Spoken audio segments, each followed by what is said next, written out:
Welcome to the Change Within podcast. This is Gerard Uselli here. This is episode 22. And let me just say, this has been a wonderful sense of opportunity to ensure that we have to take human to new heights. And that is by going through people's changes and exploring their perspectives as far as how to get through with them and how we can move forward from them as well. And this person is an exceptional actress, producer, director, so many things within the film industry. Her name is Alexandra Faye Sadeghian. Alexandra, how are you today? I'm good. How are you?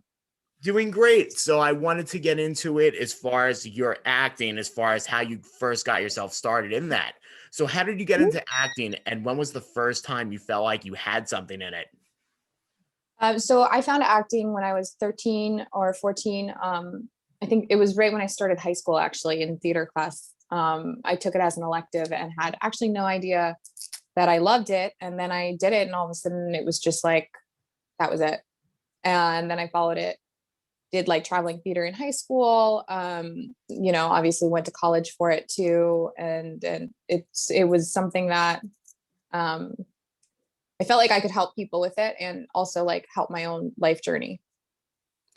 Couldn't agree more with that. And based on like how many things you do now, would you always consider yourself like a multitasker, even like back in high school when you were starting this out? Yeah, I think I guess I'm easily distracted, so I'll do like a lot of things at once. But I have tried actually as I've gotten older to like hyper focus on a few things. So I'm not doing a million things at once because I feel like I don't want to be a jack of all trades and a master of none. I Right. would rather do a few things really well. Because yeah, when I was younger, I was like, oh, I can do this and this and this and this. And I think we're all like that. I definitely honed in as I got older, In the sense of being guilty of this is trying to keep myself organized, especially as you're adulting in your life.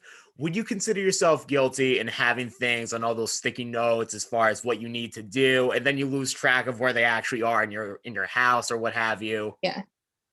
Yeah, I do it in my phone. So sometimes I'll do it in like reminders, and sometimes I'll do it in notes, and sometimes I'll put it in my calendar. And it's like, and then sometimes I forget to write it down.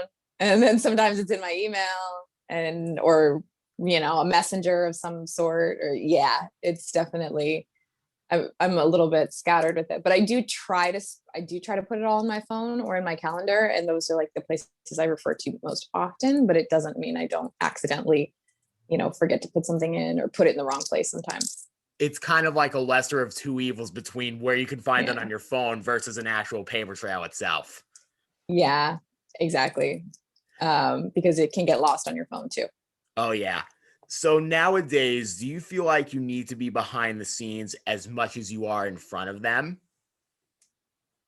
Um, I think so, yeah, because it's just as important when you're making a film to know how to make the film and know how the whole picture looks, as opposed to, if you're acting in it, I know how the one character's world works.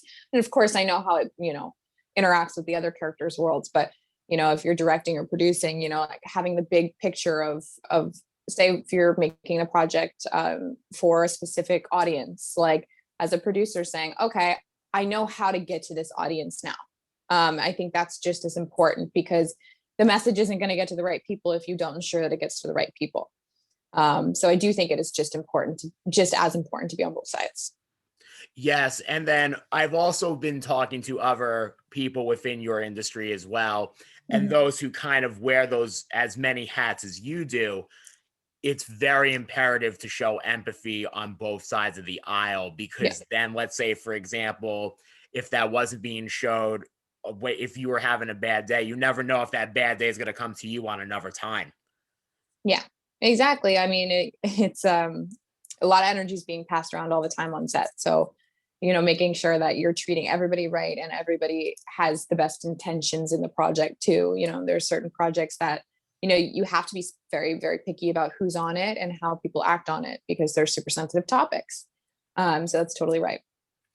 And I think to kind of like portray that energy into my next question, Firstly, congratulations on your involvement with Guns of Eden. How did that journey come Thank you. to life and the process of making that happen with everyone you've worked with? So that one came out of nowhere. A friend of mine I actually met at a film festival through Larry Rosen. His name is John Woodruff. He is the director of Animal Among Us.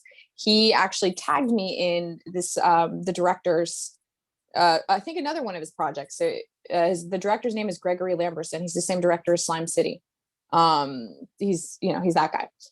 And I was like, oh, okay, cool. And I sent my stuff. I've never heard back. And then like a few months later, I was like, I'm gonna follow up with him. And I actually followed up with his wife because it was his wife's email that he gave. They produced together. And then all of a sudden I get a response back like within minutes. And they're like, hey, do you want to audition for the lead role in this thing? And I was like, oh, hi, what's up? Because I don't expect anything back when I follow up and say like, hey, I just want to let you know, like, would love to work with you in the future. So that's how that kind of came into being. And it was it was a pretty lengthy audition process.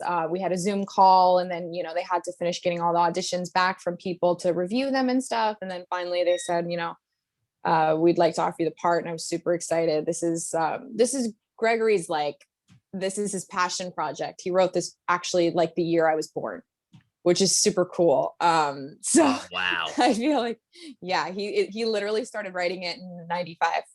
And that's the year I was born. And I was like, oh, and now I'm here. And a follow-up So he's question to finally that, doing this one. because you kind of like, you interested me on this type of notion. So let's Yeah. say in the scenario of this film, being it was from the year that you were born, did you feel like you kind of Yeah. matured alongside with the development of the movie itself? Like you felt like you kind of grew up with it in your own way? Well, I mean, I think he wrote about a lot of topics that were really starting to become popular at the time that I did grow up with. This whole like very strong female lead. All of this stuff was just becoming popular back then. These femme fatale characters were becoming, and not just like a sexy femme fatale, but these like super androgynous femme fatales that are like really, really hardcore people, like not just strong women, but just like hardcore people in general. So I did grow up and was definitely shaped by that whole idea.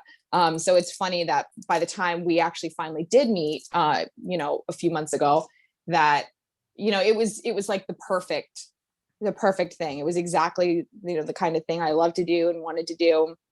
And I think, they definitely saw that. And from a production aspect, we all clicked as well, because I'm knowledgeable enough about production and super like, okay with whatever we can figure out to make the movie the best it can be, so we definitely clicked on a few different levels there. And yeah, I'm super, super excited to be part of it. And alongside your fundraising campaign to raise the money for it itself. So I came from a fundraising background, and I used to work on emails and everything.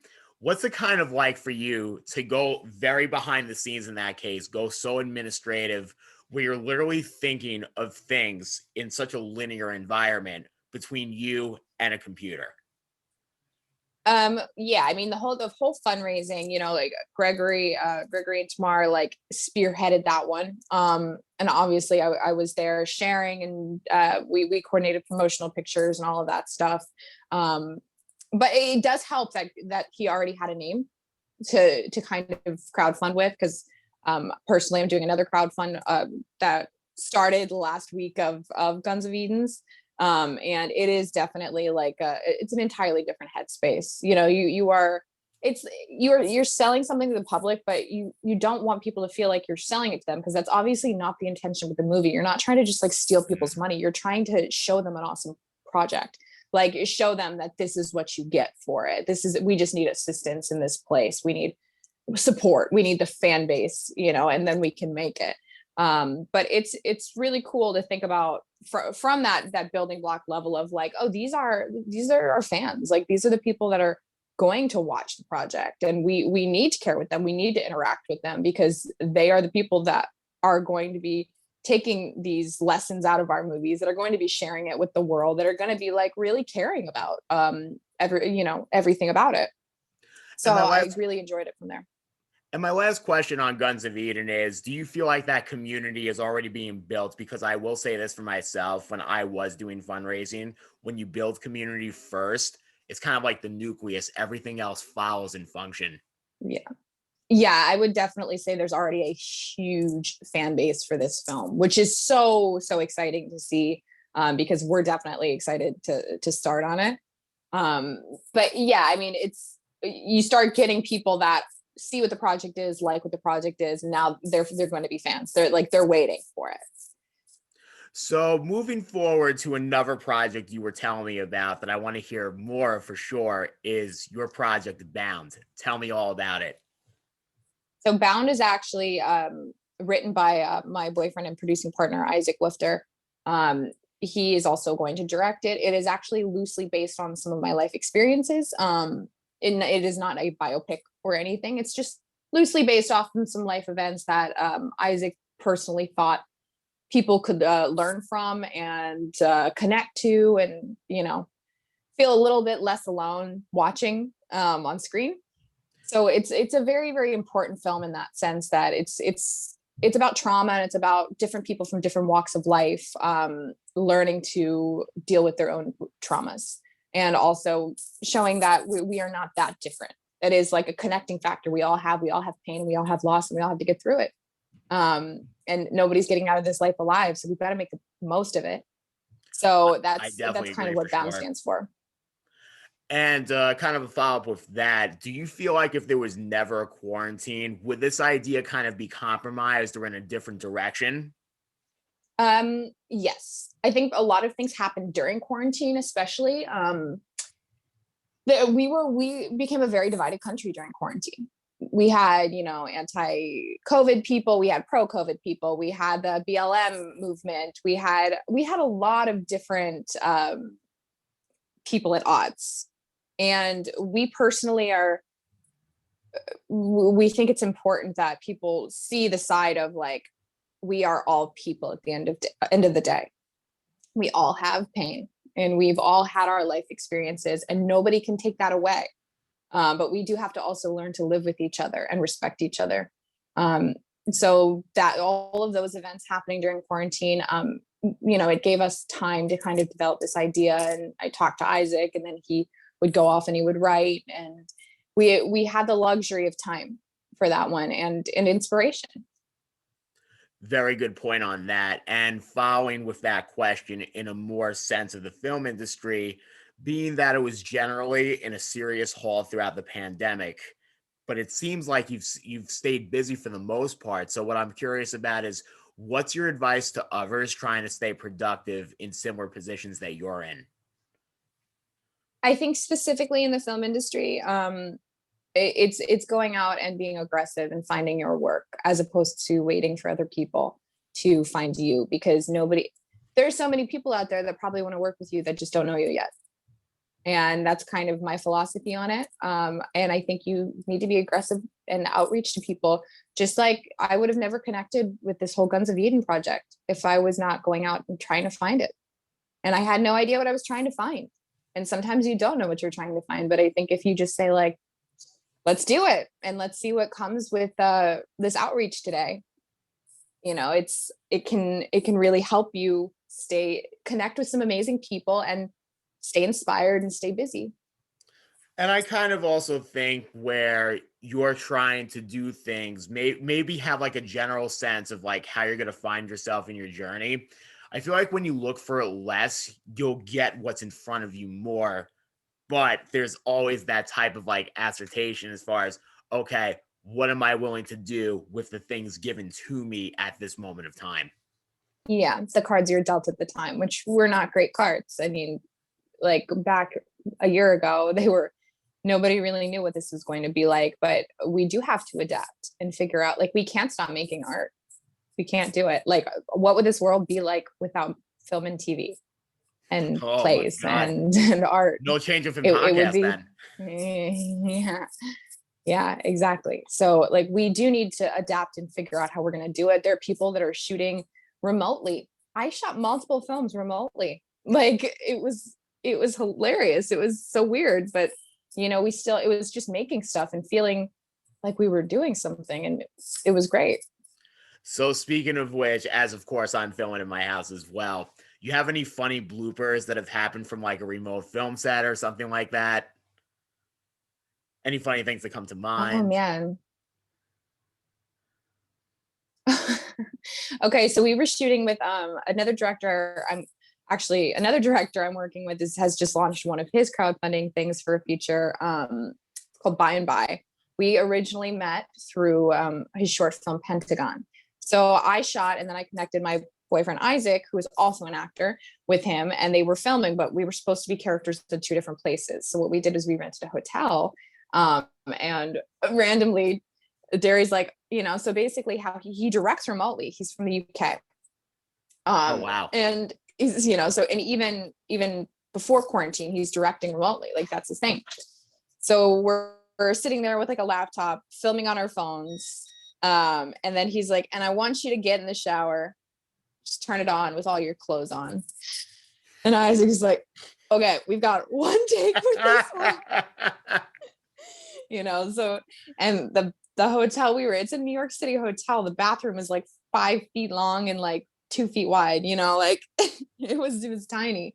So he's sitting in this little shower, and we've got like the laptop on a toilet, like, and like the phone above, and he's just getting drenched. And that was a really funny experience.